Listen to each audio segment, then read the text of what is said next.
Malayalam big ബോസിലൂടെ പ്രേക്ഷകരുടെ പ്രിയതാരമായി മാറിയ ജാസ്മിൻ്റെയും ഗബ്രിയുടെയും വിശേഷങ്ങളാണ് സോഷ്യൽ മീഡിയയിൽ നിറഞ്ഞുകൊണ്ടിരിക്കുന്നത്. ഇപ്പോഴിതാ തായ്ലാൻഡിലെ വിശേഷങ്ങളാണ് പങ്കുവച്ചിരിക്കുന്നത് ജാസ്മിൻ.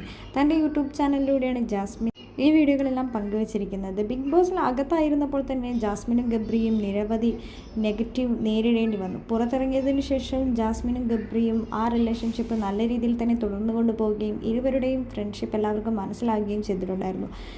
ബിഗ് ബോസ് ഹൗസിനകത്ത് കയറിയപ്പോൾ ഇതൊരു ഗെയിമിന് വേണ്ടി മാത്രമാണ് ഇവരിങ്ങനെയെല്ലാം ചെയ്യുന്നത് എന്ന് പറഞ്ഞ് പലതരത്തിലുള്ള നെഗറ്റീവും ഗബ്രിക്കും ജാസ്മിനും നേരെ വന്നപ്പോഴും ജാസ്മിൻ തൻ്റെ ഉറ്റ സുഹൃത്താണെന്നും പുറത്തിറങ്ങിയതിന് ശേഷം ഈ ബന്ധം തുടരുമെന്നായിരുന്നു ഗബ്രി അന്ന് പറഞ്ഞിരുന്നത്. ജാസ്മിൻ പുറത്തിറങ്ങിയതിന് ശേഷവും ഗബ്രി ആ റിലേഷൻഷിപ്പ് തുടർന്നു കൊണ്ടുപോകാൻ ശ്രമിക്കുകയും ചെയ്യുന്നുണ്ട്. ഇപ്പോൾ ജാസ്മിനും ഗബ്രിയും ഒരുമിച്ചാണ് ജീവിക്കുന്നത്.